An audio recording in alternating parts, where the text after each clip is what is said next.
So welcome everyone to our CCNP class. I am going to talk today about chapter 17, and we'll go on to some other stuff too. Chapter 17, we're not going to spend a whole lot of time on, but I do want to cover it because it is something you may have not seen a lot of. And Brian, did you get my email about doing the final written exam? I hadn't got to my emails today. That's the only thing you got left that I could see. Yeah, so I tried to take it, but it says instructor must reactivate. Reactivate. Okay. Yeah, it won't let me take it. Did you try to start taking it before? I did not as far as I know. Okay. Well, the only time you get a reactivate is if it's been, let me go see if I can reactivate it for you, because typically what happens is it was active to November 26th. And folks, normally when you get a reactivate like that, it's only occurs when someone has started the exam and didn't finish it. Yeah, if I look at my assessment history, it doesn't show up in there either. Let me go look, see what I can find here. So let me manage activations. So here's the final exams. Sure, I see nothing there. It would be under a different section. I actually got to go to let's do view all attempts. You said how to find it of the final.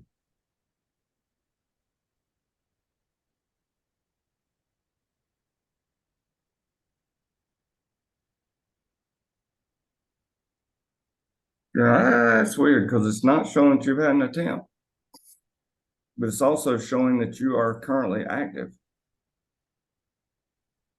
So let me try. So you want to see the screen? I got it up here in NetAcad. Yeah, let me hold on a second. Let me get back to this. Let me allow more than one sharing. All right, go ahead. Let me take a peek at it.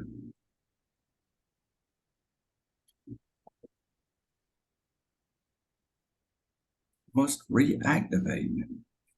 Have you ever taken an ENCORE class before? Nope. All right, well, let me get back in here and see what I can find on my end.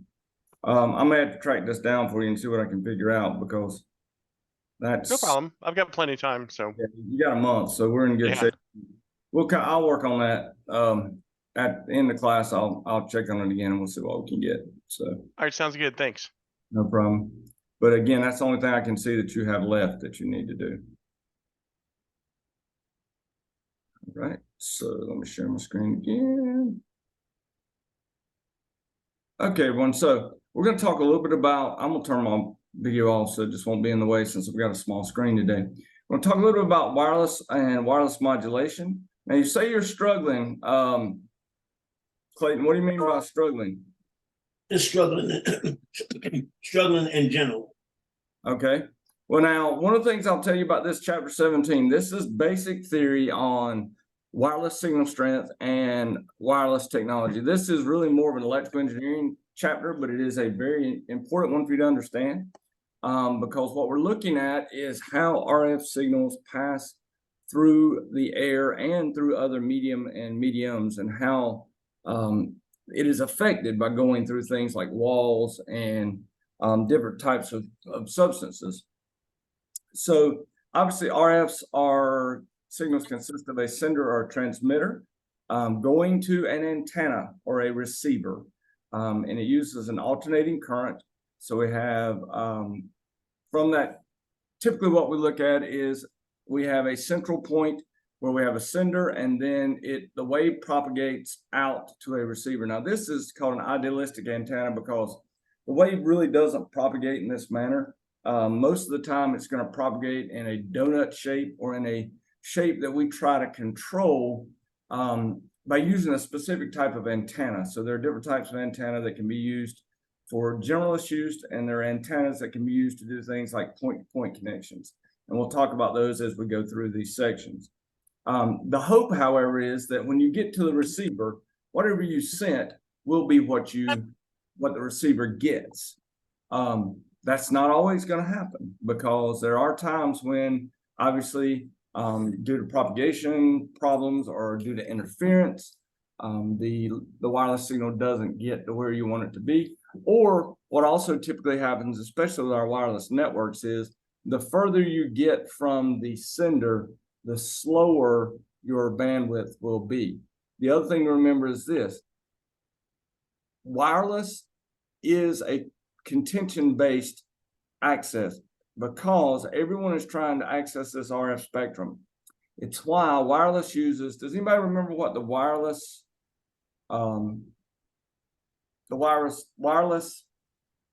access method is? It's CSMA, so stereo carrier sense multiple access.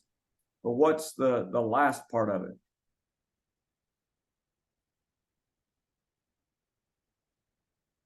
We know that typical Ethernet is Collision avoidance. collision avoidance, CA, collision avoidance. So what happens is, when someone on a wireless network gets ready to send, they send a request to send, they get a CTS from typically the access point or whatever they're connected to, and they get a clear to send, and then they send. Okay, so that is a contention-based method, and it's really one of the reasons why it slows it down, is because you're not just sending, you're actually requesting to send before you send. This is very basic frequency, the number of cycles per second. So it's the number of cycles per second. You'll see that the wavelength is the distance between the wave tops. And then we've got all the different types of things that we have associated with our wireless. Now, you don't have to understand everything about wireless, but it is important to understand that we use ideas of hertz, or cycles per second, kilohertz, 1,000 hertz, megahertz, 1 million hertz, and gigahertz, 1 billion hertz. We are down in the spectrum here where obviously we cannot see, and we are using a very narrow band for most of our wireless communication, which is the 5 gigahertz and the 2.4 gigahertz. And they're starting to use some other bands too, but it's those ranges that we've been using for some time. The 5 gigahertz band lies between 5.1 to 5.825. One of the things you will realize is, inside the United States versus other countries, the bands are slightly different. In fact, when I traveled down to World Skills in Brazil, I was able to, no, wait a minute, it wasn't Brazil, it was Leipzig. In Leipzig, World Skills in Leipzig, my iPad would connect to the wireless with no issues.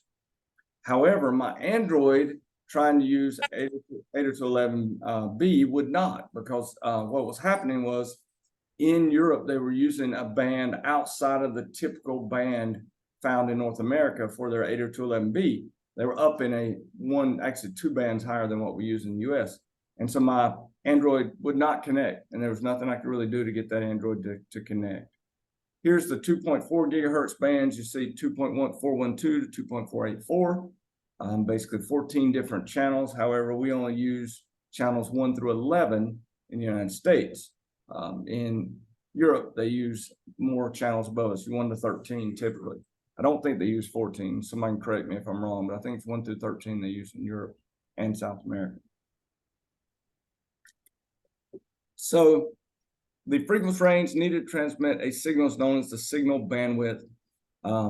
Again, just like any type of wired connection, it is a measurement over a time frame. So it is a particular entity per time. Here you see what are called overlapping channels. This is where we get in trouble with some of our different wireless mechanisms. It's also where folks get into trouble in large cities when they're living in different places, like downtown, where there are a bunch of condominiums all in the same area. Even if you move off the 1, 6, or 11, you move off of the normal channels that are in use, someone else is already using those channels, and you have no way to get a clear wireless signal. I actually learned from one of my students years ago, it's actually in the CCNP class, we were talking about power over fault and power over actual electrical lines, and inside of houses where you put little boxes in. And they talked about how they use it in their apartment because in their particular building, there were no open wireless channels that they could find that were not being interfered with by other folks. This is, again, just basic theory here, looking at the wavelength being the physical distance a wave travels in one complete cycle. And the wave travels at a constant speed, and a vacuum radio waves travel exactly at the speed of light. This is actually an interesting thing that has practical applications in the real world. Any of you heard of Starlink? Starlink now has a new set of satellites to where it used to be the signal had to go from your particular ground station or your ground antenna up to a low Earth orbit satellite at about 500K up. And then it would be bounced back down to a station and then sent on the internet.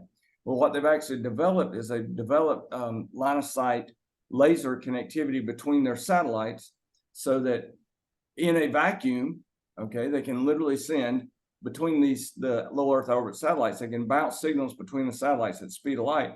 So what they do is, instead of having to go up to one particular satellite and then from that satellite go to a ground station, it can pop up to a satellite, bounce over quickly to another satellite that's closer to a ground station or at a better ground station, and then come down. So I thought that was kind of interesting to read about and to hear about this second generation of the Starlink satellites that are coming out. So notice as frequency increases, the wavelength decreases. And that is because the more cycles per second, you've got to have a shorter wavelength to be able to get them into the same spacing number of seconds. Now, decibels, as it is rated for wireless power, is logarithmic. I can't say it, folks. Logarithmic. Logarithmic. Thank you. I can't say it today. Logarithmic.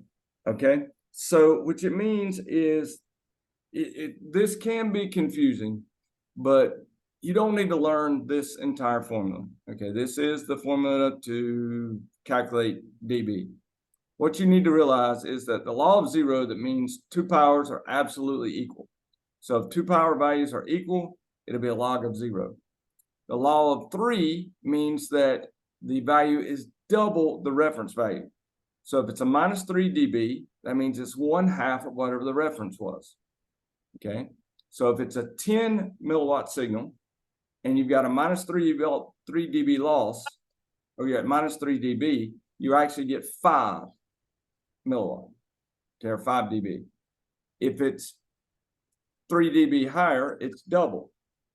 So 3 dB means 1/2 if it's minus 3 dB and double if it's positive 3 dB. And then 10 means 10 times the reference value. So minus 10 dB means it's 1/10 the reference, and 10 dB means it's 10 times the reference. Okay.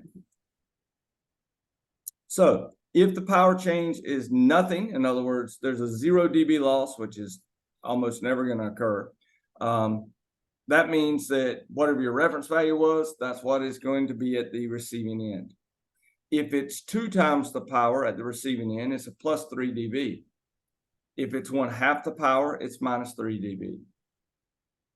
If it's 10 times the power at the receiving end from where it originated, it's plus 10 dB. If it's minus 10 dB, it's 1/10 the power. So they're called the law of 3s and 10s. All right. So you look here, it says source D and E have power levels of 5 and 200 milliwatt. Try to figure out a way to go from 5 to 200 using only times 10 or by or times 2 or by 10 operations. So you can see here using the dB. Hello, it's my question. Okay. So in dB, if it was dB plus 3 plus 3 plus 10 dB, you could go from 5 milliwatt to 200 milliwatts. So you replace the doubling and time 10s with dB equivalents. So the result would be, all right, so what does it mean when you're plus 3? You Plus double. is gonna be half, No, plus 3 means it's double. So if you did 5 milliwatts double, what is that? 10, 10, okay? Now, what if you took 10 and double 10, what do you get? 20, Okay, now what if you took 20 and made it 10 times bigger, what would you get? 200. Bingo, there's the rule. It's a 16 dB gain from 5 milliwatt to 200 milliwatt. Because you took 5 milliwatts, you doubled it to 10. You then took 10 milliwatts, doubled it to 20, and then you made that 20 milliwatts 10 times bigger, and you get 200 milliwatts. So to go from D to E, well, really E to D, basically, but I say D to E, is a 16 dB gain.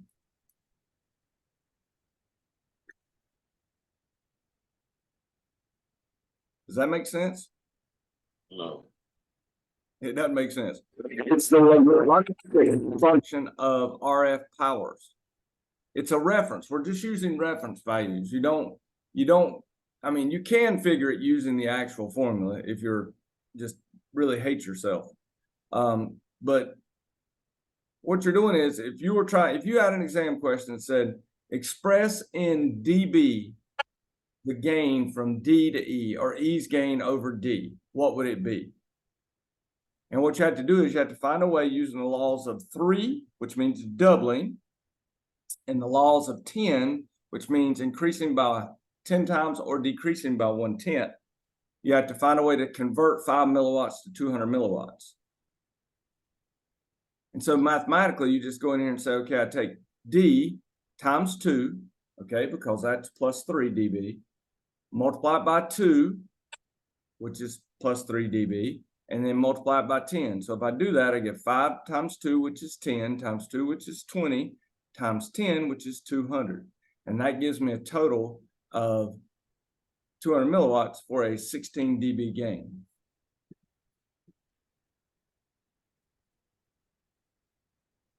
So let's look here. All right, here's what we're trying to do. We are trying to figure out about the whole purpose in this is to see dB loss and gain, to figure out what our loss is as we move across a wireless network.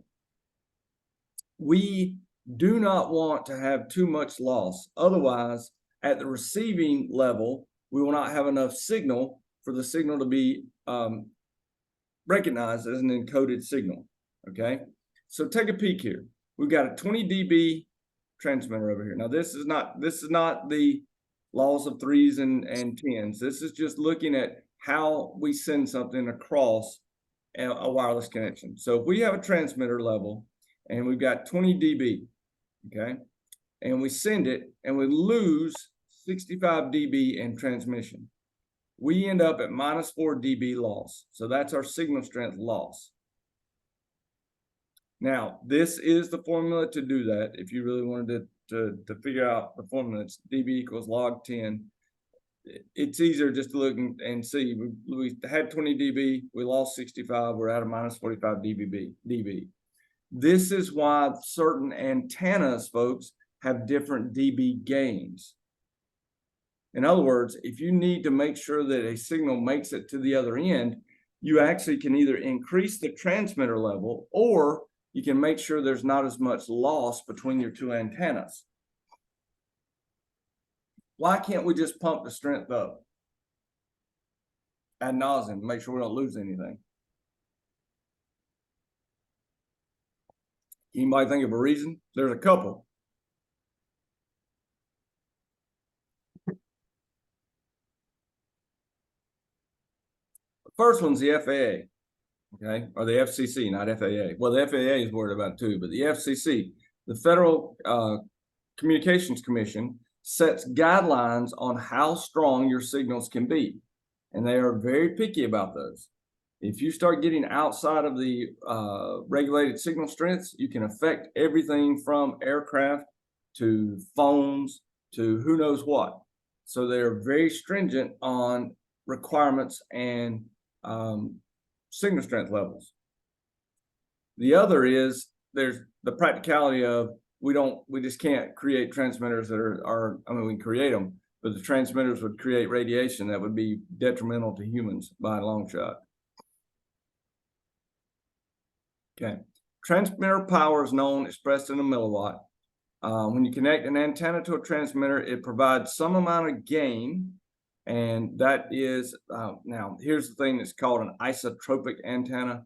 And what that means is isotropic is a perfect antenna. It's one that never loses anything, but they don't exist. Isotropic antennas they're the ideal, and they don't actually exist. But that's what we actually compare our antennas to, as an isotropic antenna.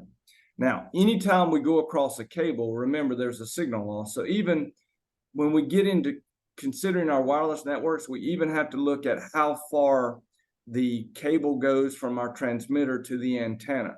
So if you put an antenna 30 feet away on a building from the transmitter, and you got 30 foot of coaxial cable up to your antenna, you're going to have some loss even across that, because we always lose across any amount of cable.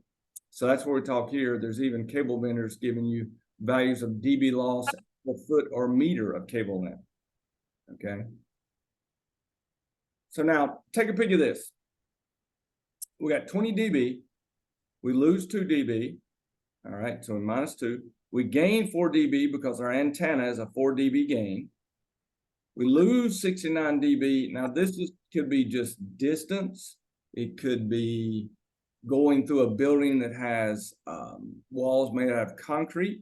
The building that my office is in has terrible wireless signals in it because it's actually 2 separate buildings. When they built the building, they built a 12,000 square foot building in the back. And then like 2 or 3 years later, the legislature gave us enough money to build the front half. And so we put a 12,000 square foot building on the front. So we literally have in the center of our building 2 exterior walls against each other. So there's almost no way for a wireless access point in the back part of the building to even be seen in the front part of the building.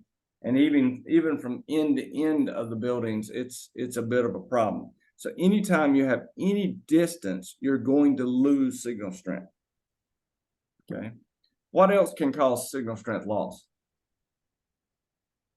Well, according to the text, or just guessing? Anything. Yeah. What could cause signal loss? Absorption, reflection. Both of those. Absorption, yeah, and reflection. Interference from other sources. Interference from other sources. Yep. Okay. Poorly fitted connectors can cause loss.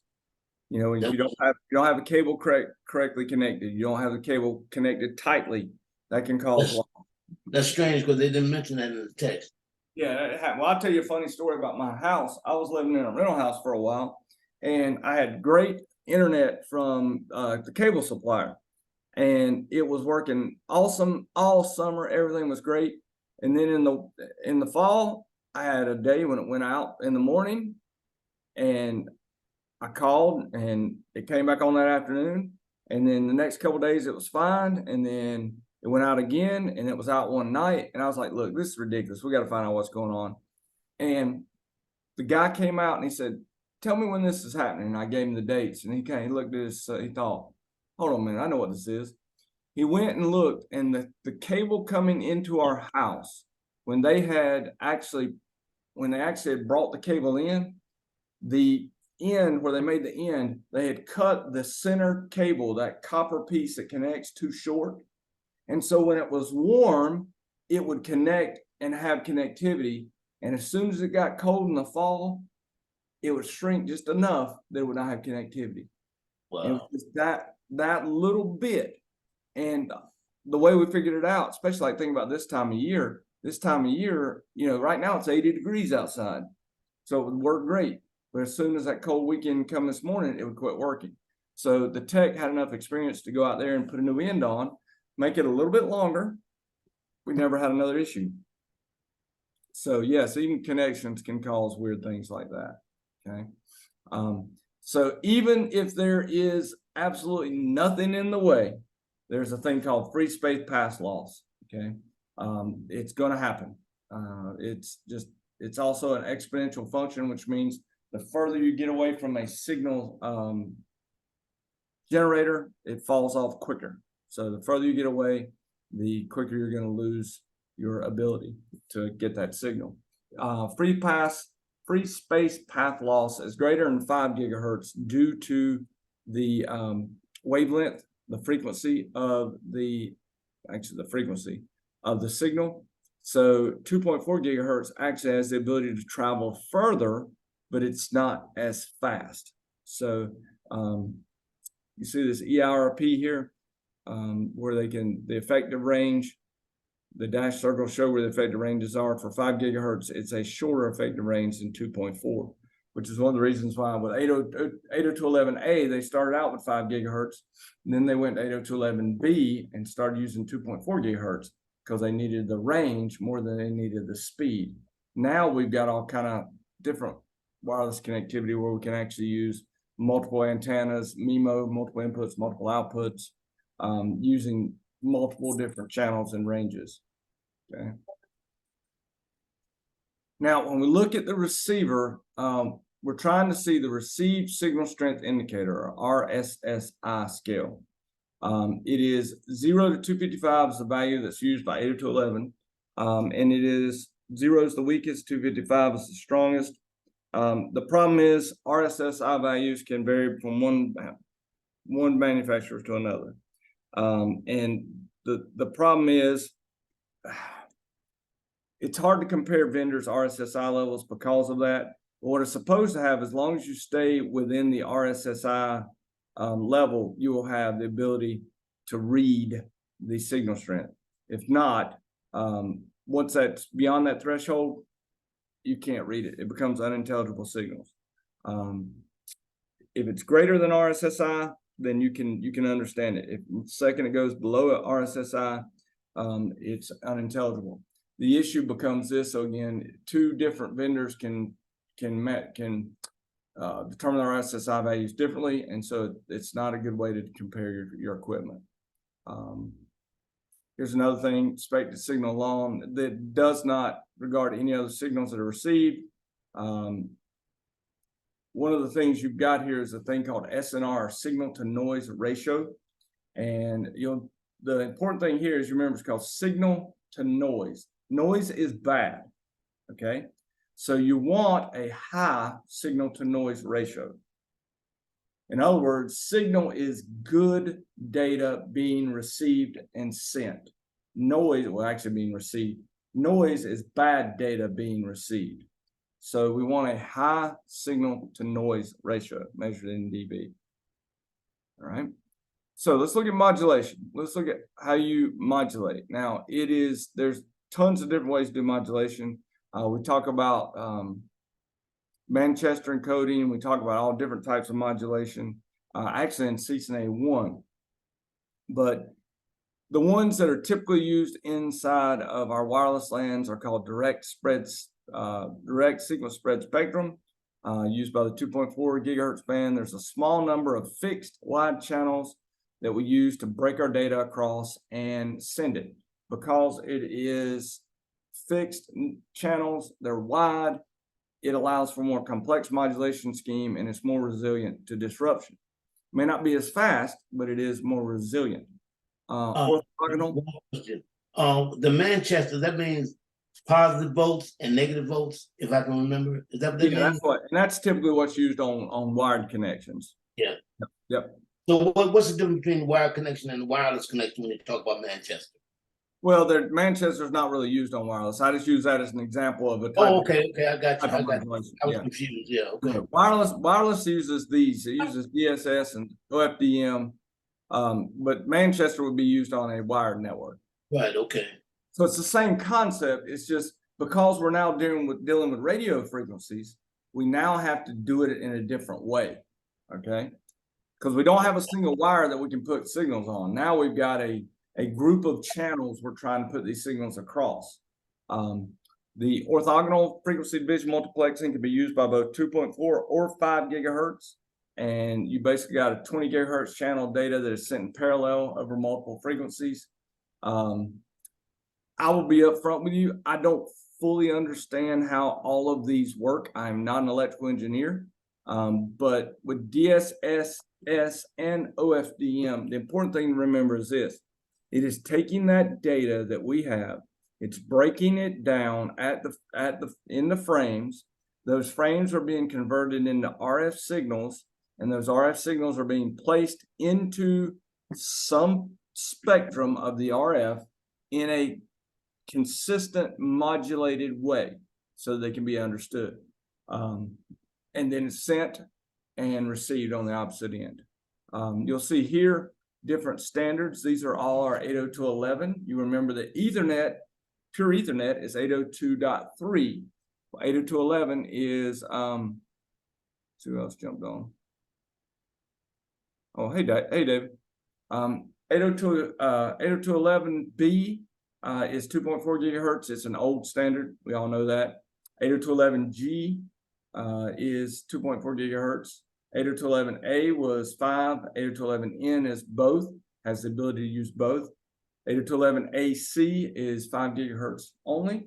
And then there's also 802.11ax, and now there's even 802.11 what AN, I think it is, which is, and there's Wi-Fi 6. So this information here is not completely up to date with some of the newest standards that are out there. We're getting into streams of even faster than 1.2 gigahertz per second. All of these, they're talking about here, this AX. AX is on Wi-Fi 6, but there's even more. There's another one above that now they're working on. The problem with the 802 standards is many times they come out as draft standards, and then it takes a very long time for the EIA, TIA to actually approve them as a true standard. I'm still using at my house 802.11n and 802.11ac. You know, I use some of the, I don't have some of the newest and greatest stuff simply because it's so expensive. Now, one of the ways we have figured out a way to beat some of these issues with needing more bandwidth is similar to, I kind of compare this to almost like an ether channel, folks. Think about how what we're doing here. In traditional 802.11, there's one sender, there's one receiver. So single source, you know, single sender, single receiver. So single in, single out. We have developed new systems scaling up from 802.11 A and C is using what's called MIMO, multiple inputs, multiple outputs. And so we have multiple transmitters and multiple receivers. And we keep multiplying the number of transmitters or receivers so that we can spread more information across more channels.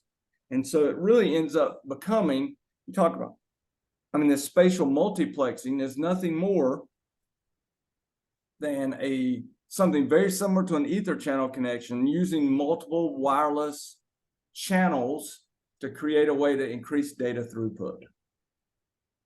Does that help you understand a little bit about what MIMO is? You understand what ether channel is? Ether channel is the technology. Yeah, that was my question. As I was reading, they had these series of channels where they say you can combine 2, 3, or 4. And what came to me was that it was similar to ether channel. And I was just wondering, how did that actually work? Or is that exactly like ether channel? It's definitely not exactly like ether channel, no. Because it relies on RF, you know, the RF spectrum, it relies on RF modulation and everything. So it's definitely not just like ether channel. The concept is the same as ether channel. It's aggregation or multiplexing across multiple channels, but it is not, you know, it's not exactly like ether channel. In fact, the good news is, the great thing is, it happens without us having to do anything. You know, it's pretty much something that's taking place on the back end according to the standard. So we don't have to go in and manually set up MIMO. Yeah. But I just have a problem with the terminology. Whenever you say something new like multiplexing, like what type of multiplexing would it be? Time, frequency, Well, it'd be both. I mean, it's gonna be time Time and and frequency? yeah, and it's gonna be time and frequency, yeah. Because it's gonna have to be, it's gonna have to, I mean, everything's based on time. Everything's based on time because it's your frequencies at that amount of wavelength in a specified time. So it's all based on that.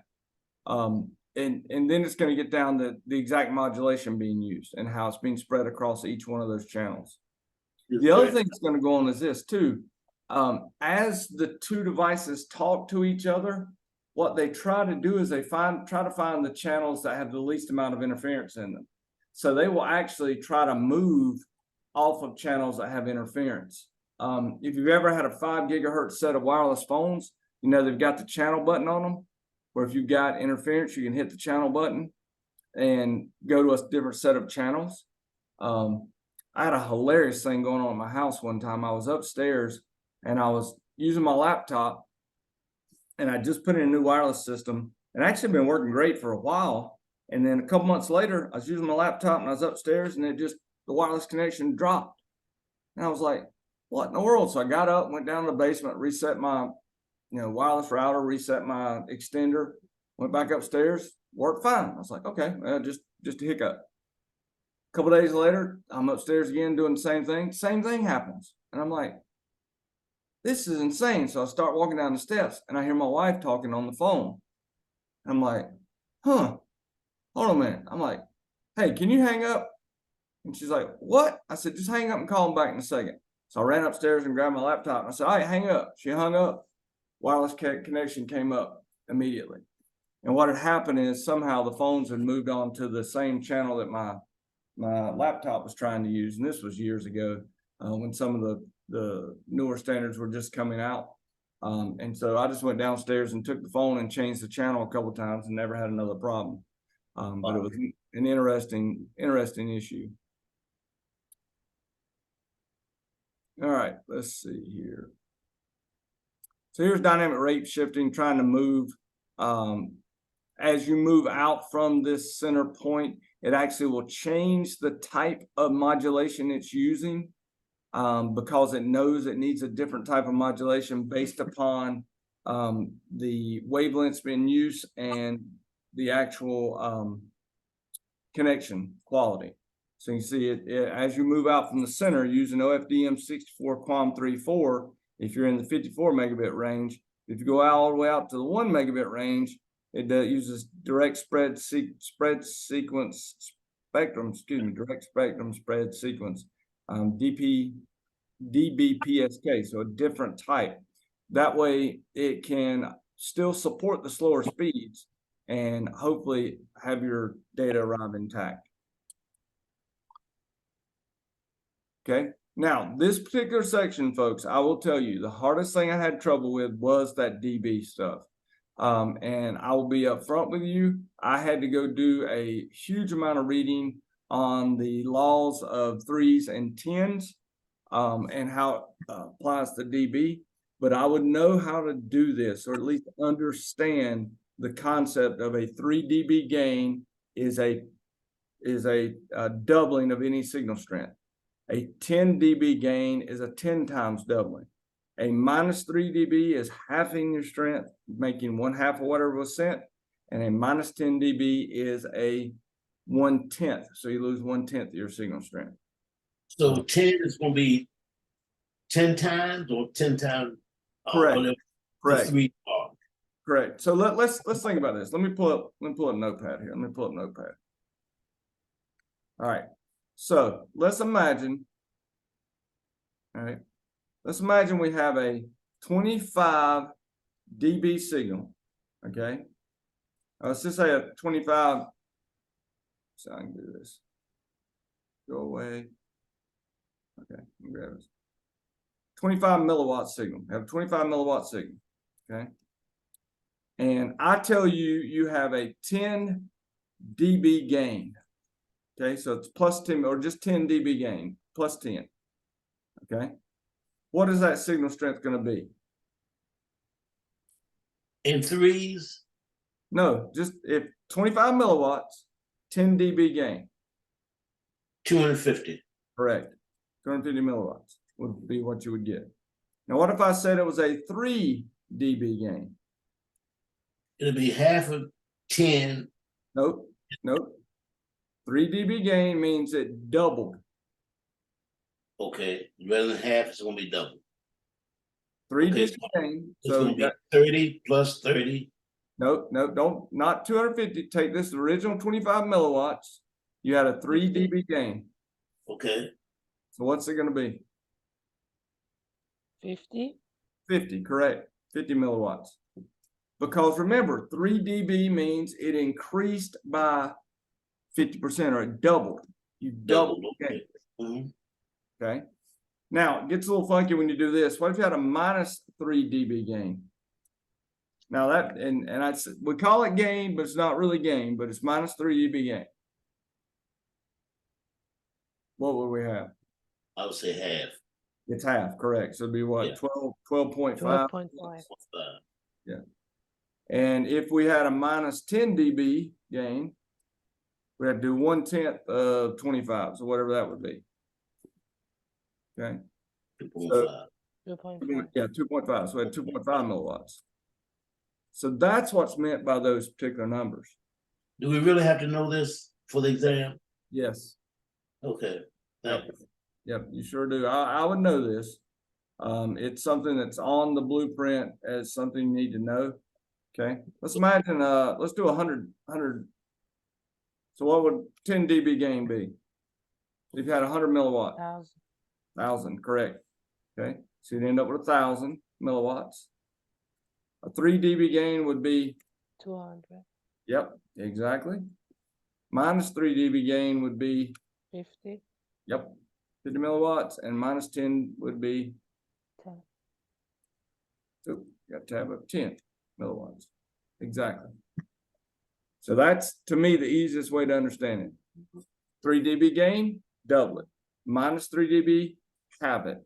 10 dB gain times 10 minus 10 dB divided by 10. Okay. And if you want to get down the rabbit hole, you can look up the actual logarithmic functions and why that works, but you can definitely do that. Okay. Questions? This is a very theory-based chapter right here. In fact, you'll notice in our entire section, simply because we don't have the ability to do a large amount of labs on a real gear, I did put in here a wireless LAN controller packet tracer.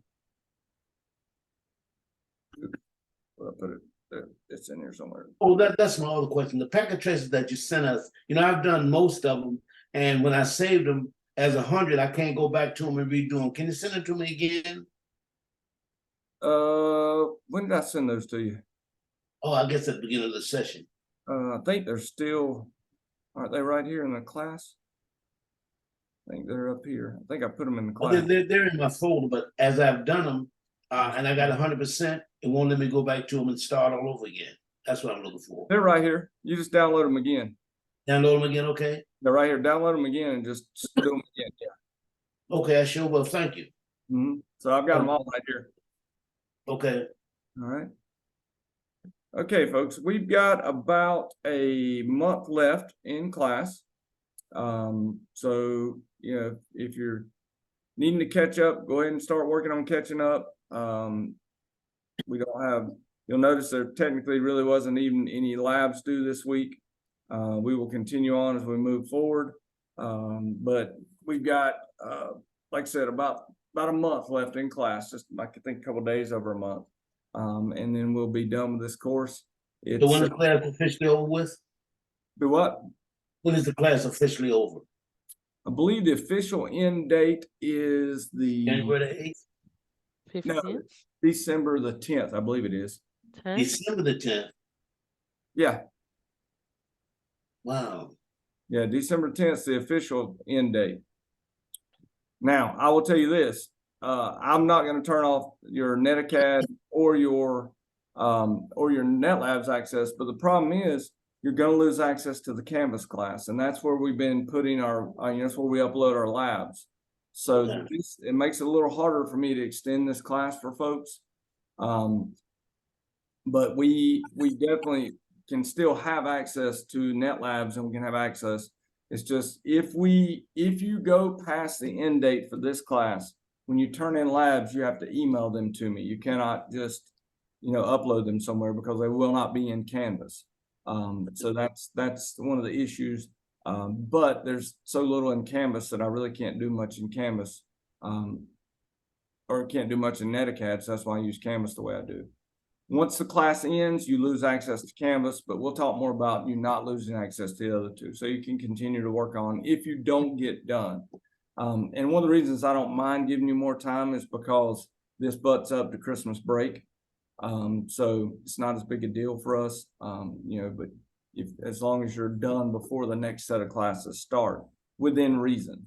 I can't give you 4 months to get completed on this because the other class will have started. So The NRC class, yeah, the NARC class, which is on schedule for spring.